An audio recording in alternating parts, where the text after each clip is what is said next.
Seguimos con más en esta mañana de jueves y en nuestra entrevista con los candidatos a la vicepresidencia de la República. Hoy nos acompaña el señor Fernando Mazariegos del partido político Victoria. Nos va a explicar de qué manera abordará algunas problemáticas sociales que aquejan a los guatemaltecos. Candidato, muy buenos días. Bienvenido al Foro Quetzal aquí en Hechos AM.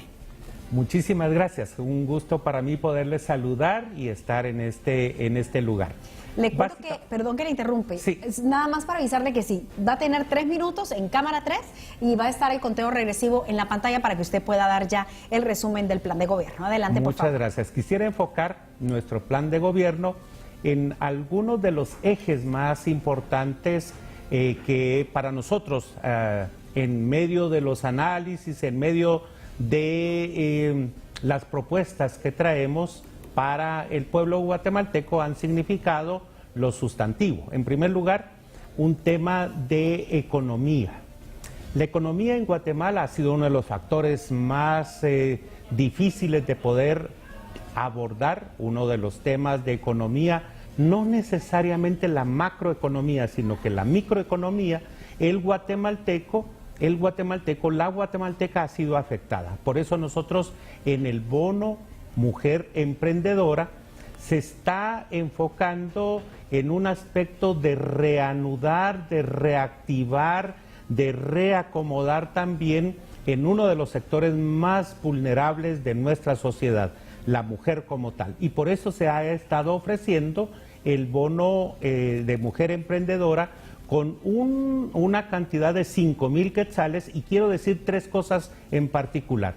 Para la gente que en algún momento tiene las posibilidades, 5,000 quetzales representa muy poco, pero cuando uno recibe testimonios de algunos de ellos, es interesante. ¿En qué lo usaría usted? Y de repente alguien dice, me gustaría poner un negocio de juguería, jugos, y con eso sí le alcanza. Otra señora dice, pondría un negocio pequeño de paca. Entonces, hacia ese sector nosotros estamos apuntalando. Por supuesto que también nos han preguntado, ¿de dónde has de salir ese dinero? Es del Ministerio de Desarrollo. Este ha manejado en los últimos años 11,000 millones de quetzales y se han dado 7,900 millones de quetzales en subsidios. Y entonces, en lugar de darlos como subsidios a las grandes empresas, nosotros estamos pensando en dárselos a las mujeres emprendedoras y trabajadoras. Otro aspecto es el tema de la seguridad. Tenemos un descontrol increíble con respecto a la seguridad. Las maras han incursionado violentamente y han hecho daño increíble a la sociedad.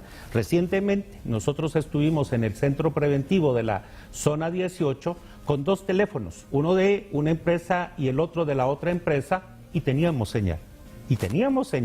¿En dónde están esos bloqueadores de señal? No están activos.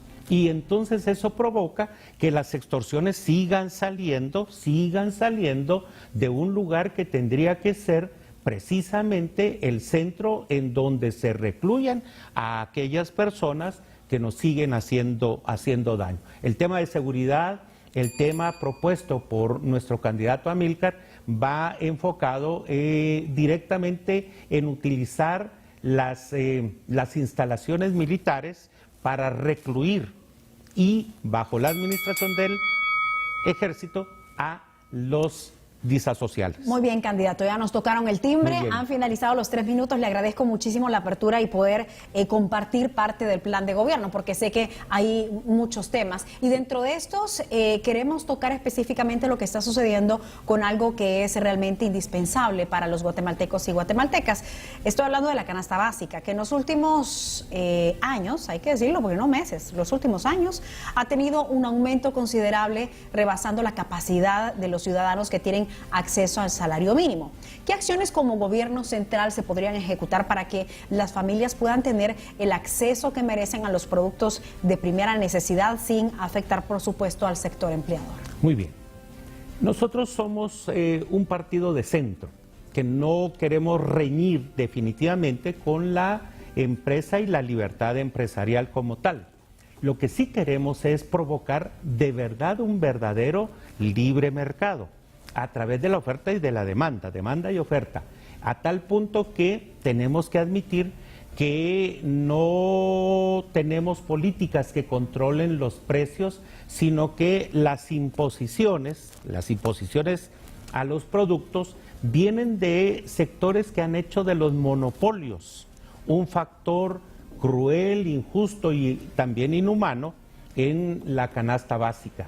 Pero si nosotros mismos abrimos fronteras, abrimos espacios para que la canasta básica pueda tener un mejor aporte de parte de una libre competencia, esto se verá reflejado en el gasto, en la capacidad de aquellas personas que sufrimos esas inclemencias. Le voy a poner un ejemplo que sucedió el año pasado. Un medicamento, aunque no es de la canasta básica, pero sirve de ejemplo, un medicamento en una de nuestras farmacias costaba 180 quetzales. Se agotó. En uno de los patronatos de Guatemala, ese mismo producto cuesta 130 quetzales. Pero en México, al traerlo del lado de México, una persona lo consiguió a 60 quetzales. Ahora, eso sucede también con muchos de los productos que nosotros consumimos, ¿verdad? Miren, en México, en El Salvador, hay productos más baratos. ¿Qué es lo que está pasando? ¿Los campesinos son diferentes? Claro que no. ¿La tierra es diferente? Claro que no. Lo que pasa es que no hemos provocado una libre competencia en nuestra bella Guatemala, ¿verdad? Sin afectar a las empresas, a los comerciantes. Incluso uno de los grandes factores ha sido muy determinante, los intermediarios que han lucrado a costa del campesino, por ejemplo, y del consumidor. Y estos acá en el medio han abusado de esa función que socialmente les correspondería, como para facilitar no solo el ingreso de los productos, sino que el abaratamiento de los productos como tales, claro, al precio justo. Claro, ¿verdad? alguien en algún momento me decía, Susana, Guatemala es un país pobre que no tiene lo necesario. Le decía, no, Guatemala no es un país pobre, tenemos a gente en condición de extrema pobreza, pero Exacto. realmente recursos hay, como usted lo dice. Lo que pasa es que los intermediarios y otra gente corrupta se ha llenado los bolsillos mientras la gente sufre. Muy importante lo que usted dice de la libre competencia, y es un gran reto a implementar. Pasemos ahora al tema, candidato, que está en toda la familia guatemalteca, no solo la canasta básica, también el tránsito, porque tiene colapsada a la zona metropolitana del territorio guatemalteco, una tarea nada fácil, que no solamente debe ser tomada por la autoridad municipal, sino que también debe de contar con el apoyo del gobierno central. Dígame qué planes hay para mejorar la infraestructura con proyectos viables, pero sobre todo de calidad, que no se nos estén cayendo como hemos visto en los tramos carreteros y la peligrosidad latente. Sí, bueno, hay un elemento que sirve como fundamento, hay elementos epistemológicos que nosotros hemos olvidado. La capacidad de negociación, el Estado, la empresa, la hemos perdido, no hemos podido. Yo lo decía en un foro con empresas de transportistas, no hemos tenido la capacidad de sentarnos personas, instituciones como pares. ¿Por qué? Voy a mencionar un ejemplo. No hemos tenido la capacidad porque siempre hay un corrupto, pero también hay un corruptor, Sí. ¿verdad? Hemos acusado nosotros al político, pero no hemos evidenciado a quien corrompe. Y entonces, cuando llegamos a la mesa de discusión, vamos en desigualdad. ¿Por qué? Porque el político llega con las manos atadas porque negoció previamente, ¿verdad? Y eso entonces le impide tener la solvencia moral para sentarse a negociar el bien común que lo reza la Constitución. Y el corruptor ya no llega con la intención de negociar, sino de imponer, ¿verdad? Por ejemplo, nosotros vamos con la solvencia de no negociar el Ministerio de Salud, vamos con la solvencia de ubicar allí a un ministro o ministra salubrista, pero no un impuesto por las farmacéuticas, que son los que determinan ¿verdad? Si a la farmacéutica le sobran 5 millones de jeringas, aunque el Estado no las necesite ni el ICS, pero como hay compromisos previos, los del Estado las deben de comprar, y aunque las bodegas se saturen de un producto no necesario, algo que muchas veces nos enseñaron en cursos de mercadeo, ¿verdad? A veces hay necesidades no necesarias, a veces hay compras no necesarias, pero por los compromisos previos. Eso nos da a nosotros la oportunidad, en primer lugar, de pensar que hay que sentarse a negociar con las partes desde la solvencia moral y honesta de quienes debemos de ser o cumplir el papel de políticos, pero también los que pertenecen a la empresa, para poder negociar libre, honestamente y de forma transparente para el beneficio de la sociedad guatemalteca. Muy bien, candidato. Interesante acotación la que usted hace. Muchas y que gracias. Puntualmente explica sobre todo los ejemplos, ¿verdad? Para que podamos ir entendiendo un poco más y desmenuzar, que yo siempre lo he dicho, hay que aterrizar todos esos temas para que toda la población en general entienda y pueda tomar una decisión sabia. Hablemos del sistema de salud en el país, que yo de verdad cuando hago este tipo de entrevistas siento que estoy regresando a elecciones anteriores, porque en estos 30 años es como que seguimos y seguimos tocando los mismos temas. Pues la salud del país tiene deficiencias y para nadie es un secreto. La falta de hospitales de primer nivel en todo el territorio nacional, sin excepción los centros de salud, con acceso a las comunidades más alejadas que no hay este tipo de acceso, y ni hablar de la falta de medicamentos. Y dentro del tema de salud también está la parte mental, la salud mental. Tenemos el Federico Mora abandonado. Muchas madres solteras o familias que están sufriendo el tema de la esquizofrenia en sus hijos y que no saben qué hacer con ellos, ni mucho menos comprar medicamentos de primera generación. Aquí solo hay de tercera generación. ¿Qué acciones podrían poner en marcha para poder, tal vez no erradicar este problema de raíz, pero sí empezar poco a poco para ir dándole a la población lo que realmente merece? Muy bien.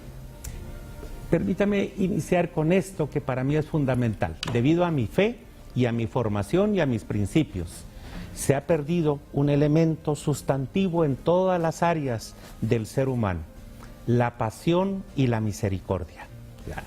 ¿Cómo va a ser posible que al niño desnutrido se le politice? ¿Cómo es posible que a un estudiante se le politice? Le voy a poner un ejemplo. ¿Cuántos millones han manejado para zonas que ya se han identificado como zonas muy necesitadas, como el corredor seco?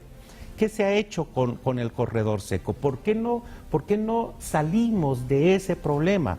Porque políticamente no conviene, políticamente se tiene por necesidad politizar al desnutrido, al pobre, al miserable.